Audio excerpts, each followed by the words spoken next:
Thank you so much. Not from Germany, but from France. We are now very much looking forward to the presentation and insights of Professor Dr. Cécile Renoir. You are co-founder and president of the Campus de la Transition. You will tell us in a minute more about your campus. And besides your work at the campus, you, among many other things, you are a professor of philosophy at the Centre Sèvres and professeur invité à l'école de mines, une grande école à Paris. Vous allez présenter en français. Merci beaucoup d'être là et nous sommes très ravis de vous écouter. Bienvenue. Merci beaucoup. Guten Morgen and good morning. I hope it's okay if I speak in French. I'll try not to speak too fast and then I can answer questions also in English. Je suis très honorée et heureuse d'être ici. Alors, à l'origine du projet du campus de la transition, il faut que je revienne, d'accord. À l'origine du projet du campus de la transition, il y a cette question de savoir comment élaborer des stratégies collectives entre universités, grandes écoles. En France, on a ce système des écoles d'ingénieurs, de commerce qui sont un peu à côté des universités, et puis avec des ONG, des associations, avec les pouvoirs publics pour pouvoir collaborer. On a déjà beaucoup parlé de la nécessité de collaborer pour changer de façon structurelle et d'intégrer les questions écologiques et sociales dans les cursus, pas d'une manière cosmétique, en essayant de ne pas faire du greenwashing. Voilà. Alors, je vais dire quelques mots de l'expérience du campus de la transition, du contexte français dans lequel il s'est créé. Je vais présenter les ressources que nous avons développées avec un écosystème d'enseignants-chercheurs de différentes universités et écoles. Et puis, je vais parler d'un exemple de l'accompagnement d'une université en France, qui est l'université de Cergy-Pontoise. Et donc, nous avons un partenariat sur 7 ans pour accompagner la transformation de l'université. Et j'essaierai de présenter quelques leviers, ce que je vois comme leviers ou freins pour l'intégration structurante de ces questions écologiques et sociales dans les cursus et dans la vie des campus et des universités. Et très heureuse de pouvoir aussi dialoguer avec vous à partir de vos expériences. Alors, le campus de la transition vise à former pour transformer l'enseignement supérieur et les responsables d'aujourd'hui et de demain pour une transition écologique et solidaire. Et nous accentuons ce que nous faisons autour de la question des compétences transverses indispensables pour pouvoir agir au bon niveau, à la hauteur des enjeux. Alors, à un peu l'origine du campus, il y avait cette expérience que plusieurs du collectif qui ont créé le campus faisaient, de voir le caractère hors sol des formations, y compris quand des étudiants se trouvent là dans une perspective internationale. Pour ma part, j'ai fait beaucoup de terrain au Nigeria pour regarder les effets de l'activité pétrolière sur le lien social. Et ce qui me frappait beaucoup en discutant avec des pétroliers, des majors françaises, anglaises, américaines, et avec les élites nigérianes, aussi des milieux pétroliers et financiers, c'était souvent le fait que les personnes parlaient en étant déconnectées de ce qui se passe dans les territoires, par exemple dans le delta du Niger, dans les zones de production pétrolière. Et une des questions, c'était de se dire comment faire pour favoriser des formations qui permettent d'avoir le sens de l'inscription dans des territoires variés. Ce que Bruno Latour, le philosophe décédé récemment, appelle le lien au terrestre. Et donc l'idée du campus, c'est d'être dans un territoire. Alors nous sommes à 80 km de Paris, en Seine-et-Marne, dans un petit village de 400 habitants, à côté d'une ville de 20 000 habitants, où il y a 2 fois le taux de chômage en moyenne en France, une ville très multiculturelle. Et nous sommes dans un petit village dans lequel la moitié des gens votent extrême droite. Et puis dans la ville à côté, c'est plutôt l'extrême gauche, voilà, qui est présente. Et on est dans une région où il y a un engagement, disons, modéré des municipalités, des collectivités territoriales pour avancer sur ces sujets. Et nous travaillons alors, en réseau avec des établissements d'enseignement supérieur, avec les collectivités territoriales et avec le monde qui veut former aussi les collectivités territoriales à avancer de manière plus forte. Et puis nous travaillons avec des entreprises. Et l'idée, c'est de proposer une expérience immersive dans un lieu dans lequel il y a des formations, des projets de recherche-action à différents niveaux et des expérimentations très concrètes d'un vivre ensemble dans lequel on veut essayer de proposer une expérience qui n'est pas simplement de contrainte face aux enjeux énergétiques et écologiques, mais aussi de vivre ensemble convivial et solidaire. D'essayer de faire un peu la preuve par l'exemple qu'on peut vivre beaucoup plus sobrement et de manière heureuse et solidaire. Voilà, donc ça c'est un peu le côté écolieu de ce campus de la transition.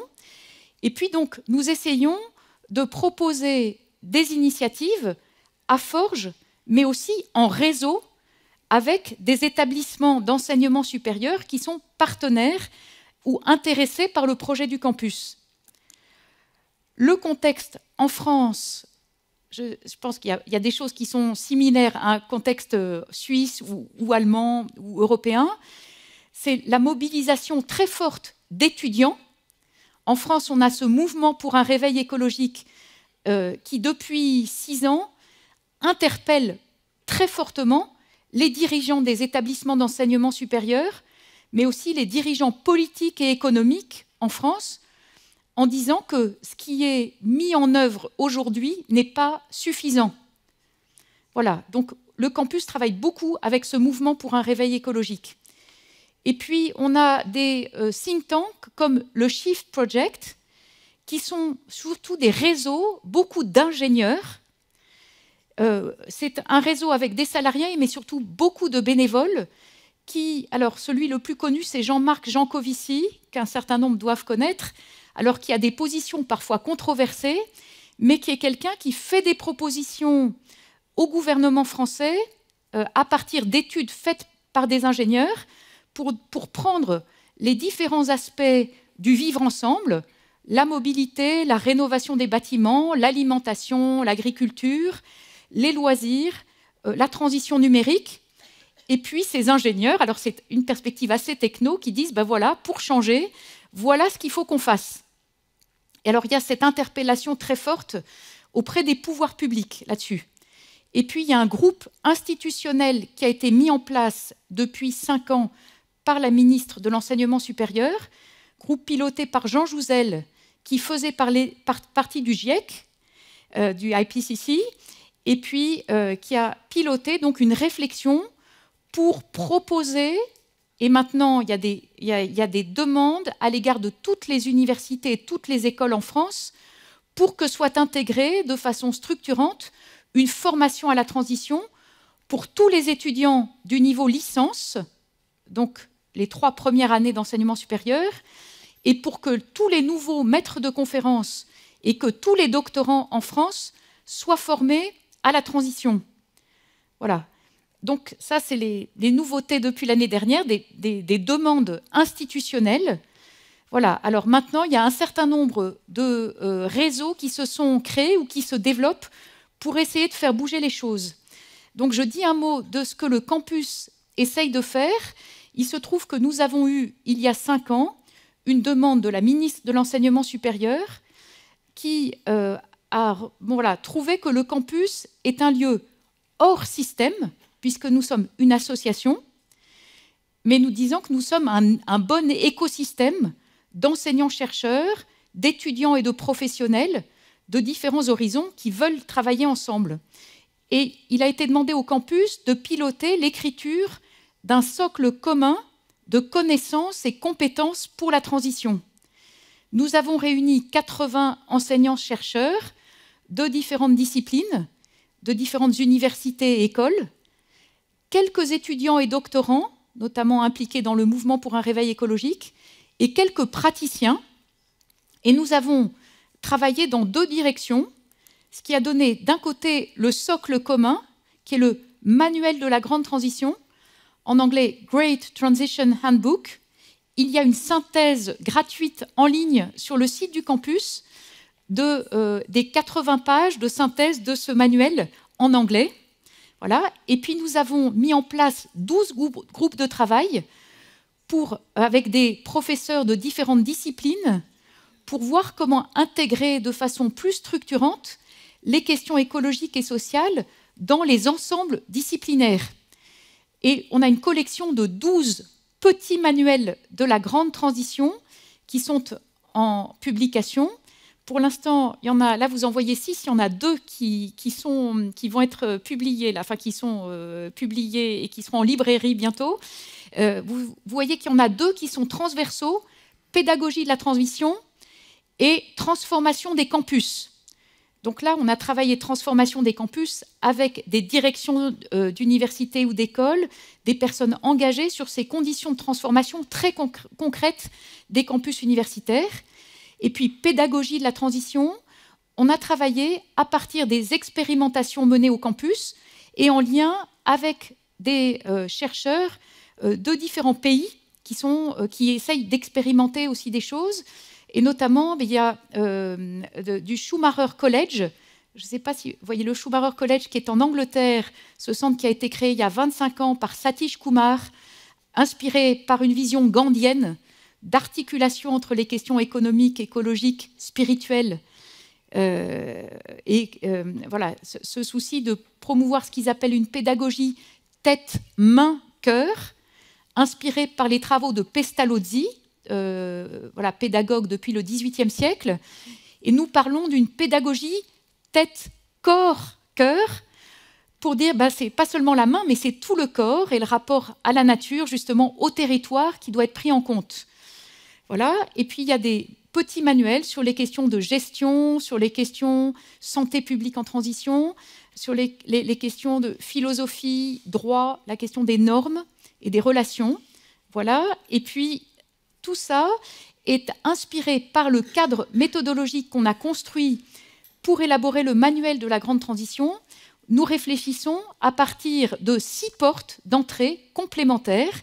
Alors ça va beaucoup rejoindre ce qui vient d'être évoqué sur ces travaux sur les compétences pour la transition. Nous avons des termes grecs, pas pour être jargonnant, parce que c'est l'étymologie des mots économie et écologie, oikos, nomos, logos, et puis nous avons rajouté ethos, praxis et dynamis. Alors je prends dans l'ordre du manuel, oikos, c'est ce qui se passe dans notre maison commune, plutôt les sciences du climat, les sciences du vivant, sciences de l'ingénieur, mais aussi la question des communs. Et en termes de compétences, c'est comment entrer dans une pensée complexe, systémique. Ensuite, la porte ethos, c'est comment bien vivre ensemble, comme dirait le philosophe Paul Ricoeur, avec et pour autrui dans des institutions justes.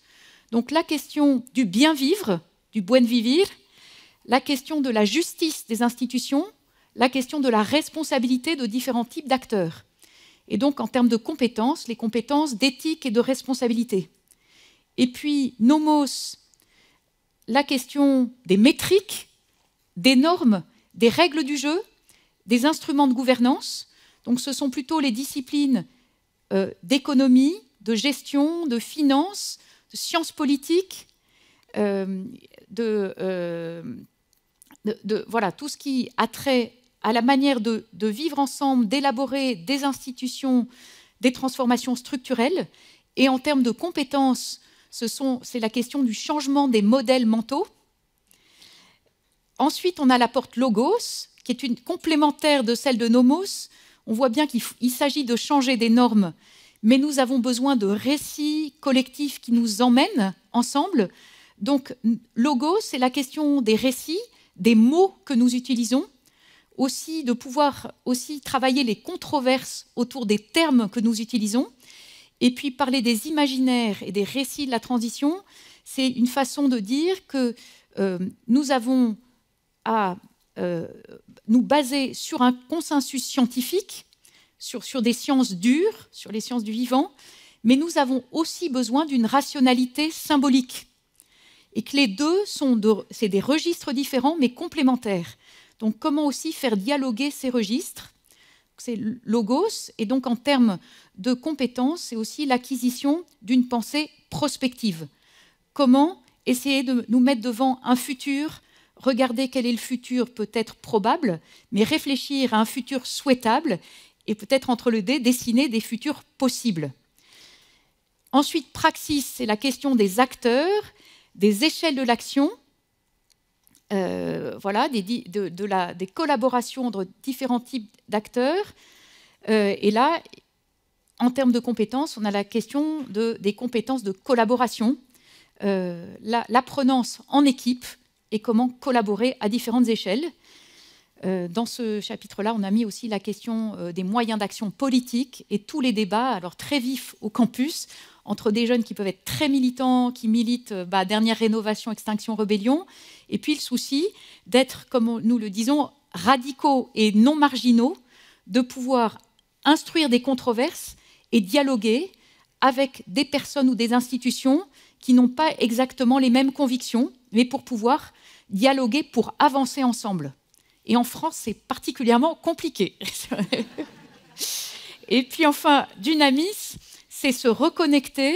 Ça aussi, en France, c'est compliqué, la notion de dynamisme, la reconnexion à soi, aux autres, à la nature, voire à plus grand que soi. Donc les enjeux d'éco-psychologie, d'éco-spiritualité, au sens le plus large, la question du sens, la question des valeurs, des émotions, et face notamment à l'éco-anxiété. Voilà, alors, on a essayé, mais ça, vous aurez la slide, de regarder comment ces 6 compétences, je crois, il faudrait rajouter aussi ce que vous avez mentionné, voilà, tous ces cadres de référence qui sont très convergents en réalité. Ceux de l'UNESCO, maintenant le Green Comp pour l'Union européenne, j'ai mis pour le CGE, c'est conférences des grandes écoles et conférences des présidents d'universités en France. Et puis il y a aussi Peter Senge et la théorie U pour ceux qui travaillent peut-être aussi avec ces références-là. Enfin tout ça, finalement, c'est très convergent. Je dis juste un mot pour terminer de l'exemple du partenariat avec l'université de Cergy. Nous travaillons depuis donc 3 ans et pour encore 4 ans avec l'université. C'est 24 000 étudiants à la fois CY Tech, qui est l'école d'ingénieurs. Jusqu'à maintenant, on a beaucoup accompagné l'école d'ingénieurs dans sa réflexion, sachant que cette école d'ingénieurs travaille avec un centre qui s'appelle Humanité et Design, pour essayer, et avec aussi l'institution qui s'occupe des enjeux d'économie et de gestion. Donc vous voyez qu'il y a déjà ce souci de faire travailler ensemble des ingénieurs avec des professeurs de sciences de gestion et avec une perspective de design et de réflexion donc systémique. Et puis à CY, il y a aussi art et humanité, droit et sciences politiques, éducation. Et puis à l'école, qui est mon employeur principal, à vrai dire encore, qui est l'ESSEC, ESSEC Business School, qui est rattaché à l'université de Cergy.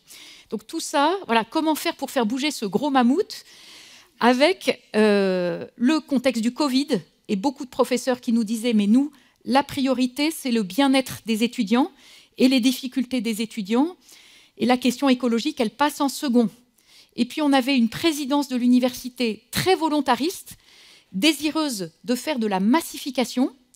Et nous avons beaucoup réfléchi avec eux, mais ça, je pense que c'est l'objet d'un dialogue, pour dire peut-être qu'il faut d'abord s'appuyer sur ce que Serge Moscovici appelle les minorités actives, c'est-à-dire ceux qui sont vraiment désireux de changer les choses, qui ont déjà des expériences, pour qui ça n'est pas une contrainte de plus, mais qui veulent y aller.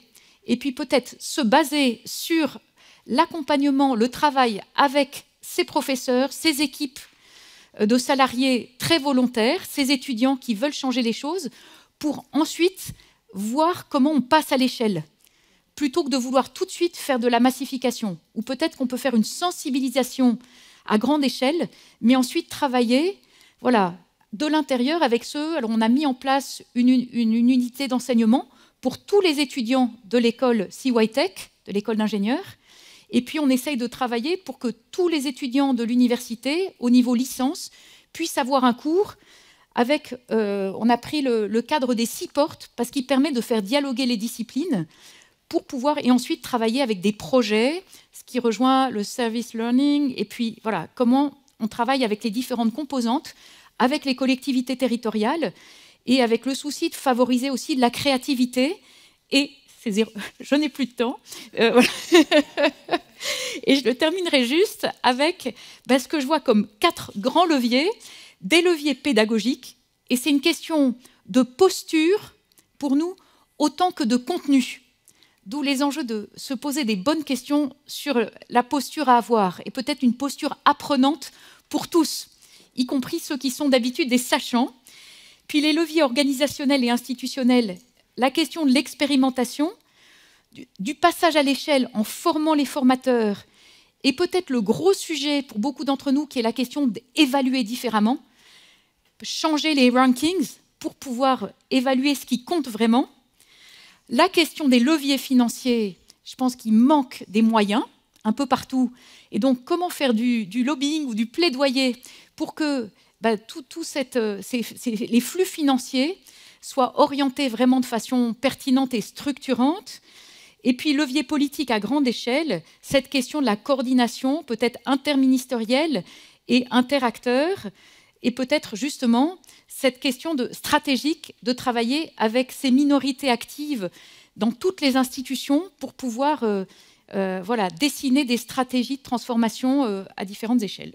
Et j'ai terminé. Voilà.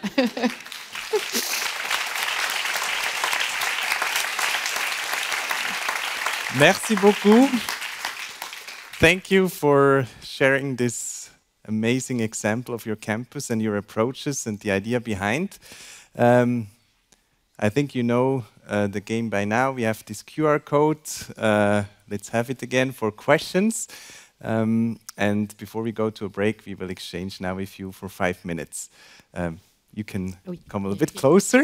Thank you. So I take a first question. It's in French. Ne risquez-vous pas d'attirer seulement des personnes déjà convaincues sur votre campus? Et comment intéresser et dialoguer avec les sceptiques? So, isn't there a risk that you only bring already interested people or students to your campus? And how do you deal with people who are more sceptic? Oui, et je rejoins ce qui a été évoqué tout à l'heure du rôle politique que nous pouvons jouer les uns et les autres au meilleur sens du mot politique, qui est le souci du vivre ensemble et du bien vivre ensemble. Et depuis le début, au campus, il y a un point d'attention qui est de ne pas être les bobos qui s'amusent au château, pour ceux qui comprennent, de ne pas être dans nos bulles avec des gens très convaincus. Et c'est aussi la tension exprimée par l'expression être radical et non marginal. Alors, nous essayons de faire en sorte que ceux qui viennent au campus ne soient pas que des convaincus. On accueille, par exemple, cette semaine, un master d'économie et de finances internationales d'une université du nord de la France qui viennent pour 2 jours de démarrage d'année.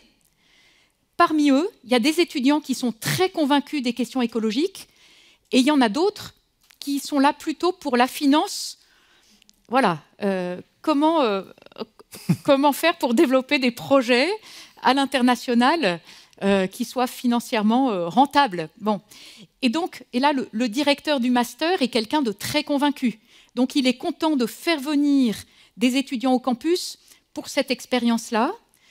Nous essayons de favoriser la venue d'enseignants-chercheurs et d'équipes de direction d'universités ou d'écoles dans lesquelles il y a des gens convaincus, mais d'autres qui le sont moins, et de pouvoir nourrir un dialogue. Je rejoins ce qui a été dit, de nourrir les sujets qui sont des sujets de controverse et d'inviter à être dans ce que le philosophe Patrick Vivray appelle la culture des désaccords féconds. Ouais. Comment nourrir ce dialogue. Ah. Pardon, il nous reste que quelques minutes. Et il y a de nouveau des questions très intéressantes qui sont en train d'arriver. Donc la deuxième question, comment peut-on apporter la question des émotions et de la spiritualité dans les universités? Je pense, et parmi vous, hier j'ai dîné avec certains d'entre vous qui font beaucoup de choses. Je pense qu'il y a des expériences à partager. Alors là aussi, peut-être en France, c'est particulièrement compliqué parce que nous avons une tradition laïque, républicaine, et qui a peur que les choses deviennent confessionnelles ou deviennent sectaires. Donc nous avons ce double enjeu de grande vigilance. Il n'empêche que, par exemple, je suis en lien avec des professeurs de l'Université de Montpellier qui ont mis en place ce que nous proposons aussi au campus, mais en étant très vigilants de respecter les choix des personnes, c'est cette dynamique du travail qui relie. Je ne sais pas si vous êtes familier, c'est le travail de Joanna Macy, qui est une biologiste américaine qui a 93 ans, je crois, c'est The Work That Reconnects. C'est un processus avec 4 étapes pour aider des étudiants ou des professeurs, des équipes, tout le monde à se confronter à ses émotions, en fait à lutter contre l'éco-anxiété. Et il y a 4 étapes qui sont s'enraciner dans la gratitude, être d'abord dans l'émerveillement du monde qui nous entoure, on peut dire reconnexion à la nature. Ensuite, honorer sa peine pour le monde, c'est voir ce qui nous bouleverse dans le monde qui nous entoure, cette éco-anxiété des jeunes et des moins jeunes. Voilà, mais on pourrait dire la guerre en Ukraine, les conflits à travers la planète, les catastrophes. Comment se confronter à ces émotions négatives, les nommer. Troisièmement, changer de regard, essayer de travailler finalement sur les causes. Qu'est-ce qui cause les dysfonctionnements institutionnels de nos sociétés? Qu'est-ce qui fait qu'on en est arrivé là? Donc travailler sur les enjeux de surconsommation, surproduction, d'extractivisme qui nous met dans le mur, qui nous fait aller dans ce que le secrétaire général de l'ONU appelle les stratégies de suicide collectif. Donc comment changer de regard? Et puis, quatrième, aller de l'avant, être embarqué ensemble avec d'autres. Et là, il y a des méthodes. J'en cite une parce qu'elle est assez connue. Et il y a des professeurs d'université qui travaillent à ça avec des étudiants dans un cadre de cours, mais ça peut se faire à côté. Et donc, dans notre petit manuel Pédagogie de la transition, qui va sortir chez Springer en anglais d'ici 2 mois, voilà, on a proposé plein de choses. Mais je crois que ce que vous nommiez tout à l'heure, c'était aussi plein de ressources possibles. Et je crois qu'il y a des sites qui partagent ces ressources pour une transition intérieure. Et ça vaut la peine de regarder ce qui est adapté en fonction des cultures, et je dirais des cultures politiques aussi, des établissements. Et je crois que dans ces 4 points, il se retrouve peut-être aussi la réponse sur la dernière question. C'est comment soutenez-vous l'énergie du groupe et évitez-vous le burn-out militant? Alors, c'est un gros sujet parce qu'au campus, on a eu aussi l'un ou l'autre cas de burn-out ou de gros. On sent la fragilité chez ceux qui réfléchissent toute la journée à ces sujets. Et je pense que pour certains d'entre nous, c'est un vrai point d'attention. Alors, c'est de nous entraider, à être vigilants, à trouver les rythmes adaptés aussi. Et moi, ma petite expérience là-dessus, c'est de se dire que ce qui est bon pour l'un n'est pas forcément ce qui est bon pour l'autre. Donc, c'est aussi aider chacun à être attentif à lui-même, à ce qu'il est, à ce qui lui fait du bien. Voilà. Pour moi, c'est par exemple partir tous les 2 mois, une dizaine de jours du campus pour être seule dans un lieu où je ne suis pas dans la marmite permanente. Je sais que c'est ça qui me permet, mais pour d'autres, ça va être un autre moyen. Je pense, nous, on a aussi un grand moyen collectif, c'est de danser ensemble, mais de trouver peut-être des façons aussi d'essayer de mettre un peu de légèreté et de joie dans ce qui est là. Et je crois que d'expérimenter des choses positives avec d'autres est quelque chose de très important, quels que soient les contextes dans lesquels nous nous trouvons. Et puis peut-être, il y a aussi un travail un peu philosophique ou spirituel pour certains à faire. C'était de se dire, contrairement à ce que dit le philosophe Lévinas, qui écrit des choses magnifiques, mais qui dit « chacun de nous a tout le poids du monde sur ses épaules ». C'est comment faire pour nous dire qu'aucun de nous n'est le sauveur, mais que nous pouvons, ensemble, changer des choses et que d'aucun de nous, il n'est demandé de sauver tout seul. Voilà, je crois que c'est ça. Merci beaucoup. Merci.